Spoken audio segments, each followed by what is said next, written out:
করি না, আমাদের পাক করে উঠে মেরে ঢাকানোর চেষ্টা করবেন না। আমাদেরকে আপনারা সাম্প্রদায়িক সম্প্রীতির কথা বলেন ভালো, আপনাদের নিজের চেহারা আয়নাতে একটু এর আগে দেখেন। আপনারা সেখানে যাদেরকে মাইনরিটি বলেন তাদের সাথে আপনারা কি আচরণ করেন? আমাদেরকে সাম্প্রদায়িক সম্প্রীতির সবক দিতে হবে না। যুগ যুগ ধরে এই দেশ সাম্প্রদায়িক সম্প্রীতির দেশ। এই দেশের মানুষ প্রমাণ দিয়েছে, সমস্ত রাজনৈতিক ধর্মীয় সংগঠন প্রমাণ দিয়েছে, আলিম ওলামা প্রমাণ দিয়েছেন। 5 তারিখ থেকে 4 দিন এই দেশে কোন সরকার ছিল না, অনেক দুর্ঘটনা ঘটে যাওয়ার সম্ভাবনা ছিল। দায়িত্ব নিয়ে আমরা আমাদের ভলান্টিয়ারদেরকে বলেছিলাম, যাও মানুষের পাশে দাঁড়াও। সকল ধর্মাবলম্বীদের উপাসনা কার কাছে পবিত্র, কার কাছে সম্মানিত, আজকে আমাদের পক্ষ থেকে তার পাহাড় বসাও। বৃষ্টিতে ভিজে রোদে শুকিয়ে একটানা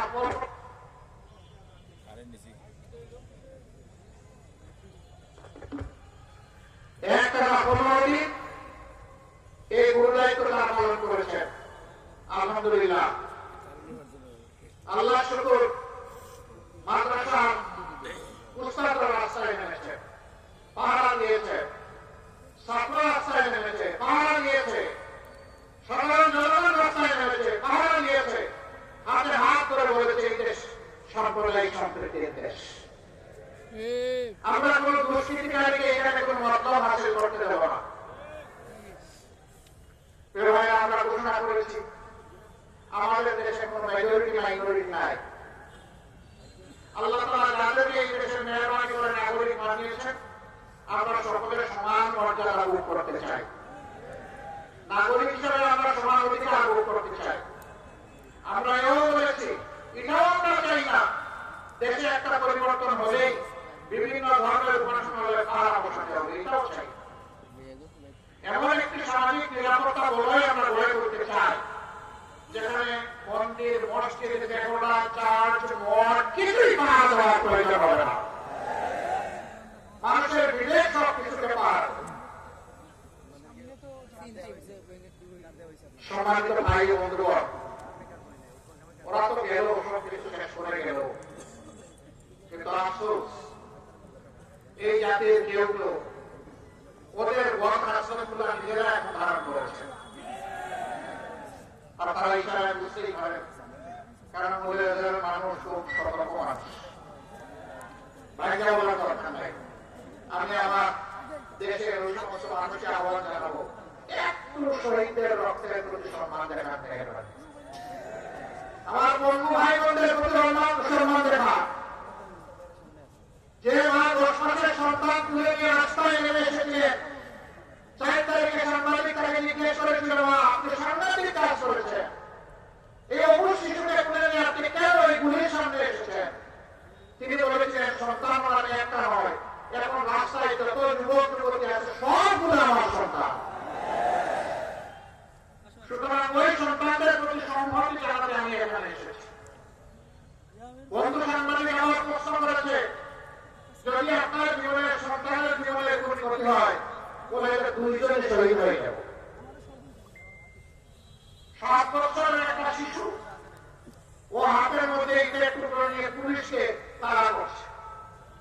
তার সিনিয়ররা তাকে ঘরে বলছে, এই তুমি এখানে এসেছে, বলে আমি আন্দোলন করতে এসেছি। কেন তুমি আন্দোলন করবা? বলে ওরা আমার ভাইকে খুন করেছে। কে তোমার ভাইকে? বলে আবু সাইদ আমার ভাই। বলে তোমার ভাই কি রংপুর? বলে না, আমার ভাই ঢাকায়। তাইলে আবু সাইদ তোমার ভাই ভাই বলে, জাতির জন্য যে লড়াই করবে সেই তো আমার ভাই।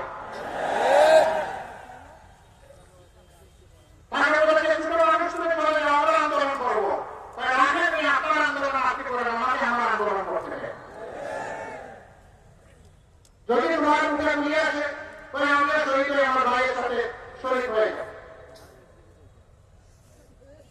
অতএব আন্দোলনের পথ থেকে বসা ছিল আমাদের সন্তানেরা, আর আমার বৃত্ত বন্ধুরা সকলেই বলেছিল আমরা আছি তোমাদের পাশে।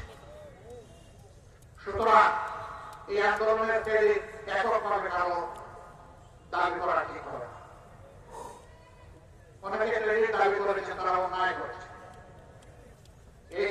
টাকার উপরে মানুষ।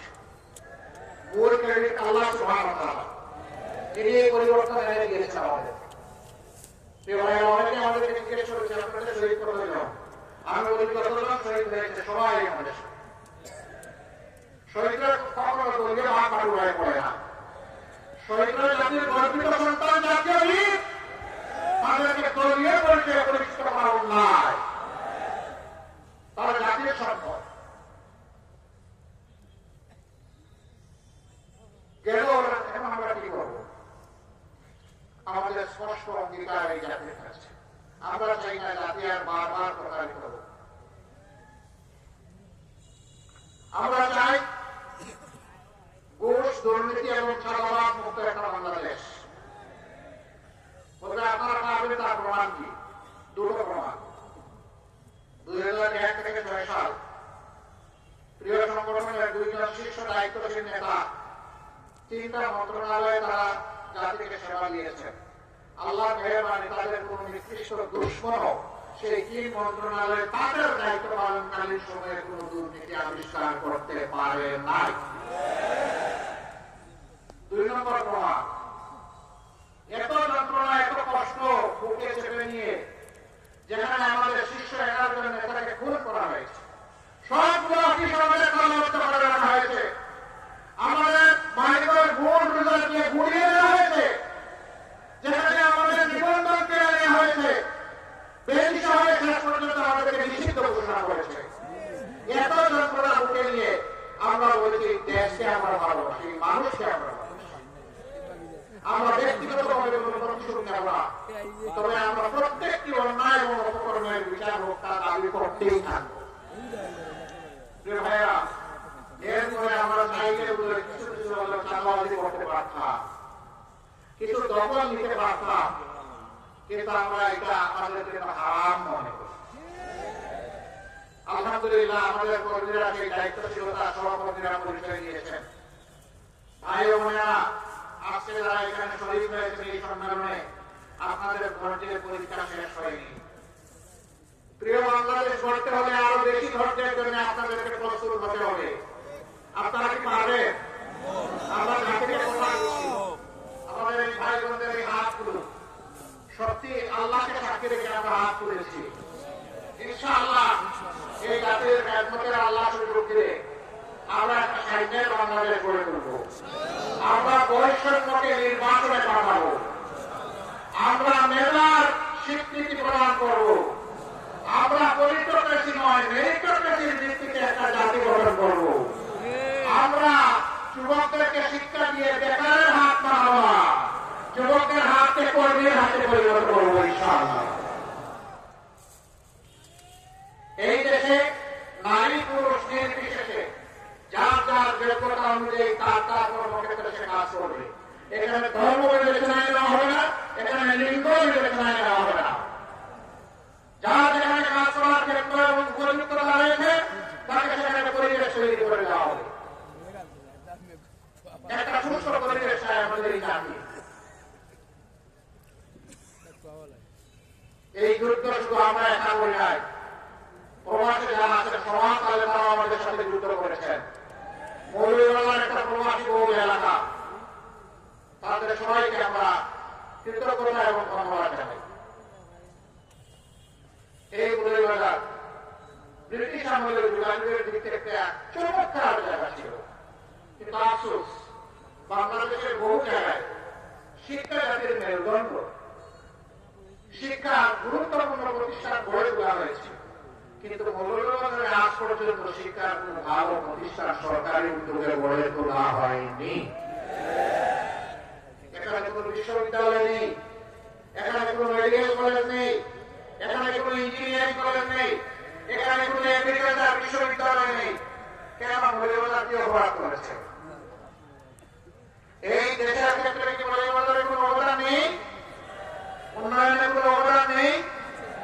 এই মৌলভীবাজারের একজন কৃতি সন্তান, যিনি একজন সফল অর্থনীতিবিদ এবং অর্থমন্ত্রী ছিলেন, সারা দেশকে তিনি সমান চোখে দেখেছেন। হয়তোবা নিজের এলাকার দিকে তিনি মনে করেছেন যে আমি যদি কিছু করি মানুষ বলবে যে সব আমার এলাকায় নিয়ে গেছি গোপালগঞ্জের মতো। তাকে শ্রদ্ধা জানাই। তিনি যা পেরেছেন করেছেন, আমাদেরকে রাস্তা দেখিয়েছেন। বর্তমান সরকারের কাছে আমাদের দাবি, আপনারা যদি এর থেকে আর একটি গুরুত্বপূর্ণ শিক্ষা প্রতিষ্ঠানের সিদ্ধান্ত নেন, সেটা যেন মৌলভীবাজার থেকে দিয়ে শুরু হয়। কমপক্ষে একটা দিয়ে শুরু করে, একটা মেডিকেল কলেজে, অথবা একটা ইউনিভার্সিটিতে, অথবা একটা ইঞ্জিনিয়ারিং কলেজে, অথবা একটা এগ্রিকালচার ইউনিভার্সিটিতে একটা দিয়ে শুরু করে। বাকিটা পরবর্তী নির্বাচিত সরকার এসে করবে, তখন আমরা দাবি জানাবো। আল্লাহ যদি আমাদেরকে এমন কোন সুযোগ দেয়, ইনশাআল্লাহ আমি তো দাবি জানাই গেলাম, আমাদের কাছে আর দাবি জানানো লাগবে না। আর যদি অন্য কোনো রাষ্ট্র গঠনের সুযোগ পায়, আমরা তাদের কাছে দাবি উত্থাপন করবো আপনাদের হয়ে, ইনশাআল্লাহ। এই দাবি যুক্তি, এটা ন্যায্য পাওয়া, এটা আমাদেরকে দিতে হবে, ইনশাআল্লাহ। বাংলাদেশের চা বাগানের সবচেয়ে বেশি সংখ্যা এখানে। চা ছিল আমাদের দ্বিতীয় রপ্তানিকারক দ্রব্য, কিন্তু এখন বিমাতাসুলভ আচরণের কারণে, রাষ্ট্রীয় যথাযথ পর্যবেক্ষণ এবং পৃষ্ঠপোষকতার অভাবে আজকে চা শিল্প অনেকটা ধ্বংসের পথে। প্রোডাকশন কস্ট যা হয়, মালিকরা তা পান না, আবার শ্রমিকরা কঠোর পরিশ্রম করে তাদের শ্রমেও পরিণত মূল্য পান না। এই শিল্পকে বিকশিত করা উচিত, দুনিয়ায় ব্র্যান্ডিং করা উচিত, ব্যবসা রাস্তা করে দেওয়া উচিত এবং প্রয়োজনে প্রণোদনা দেওয়া উচিত।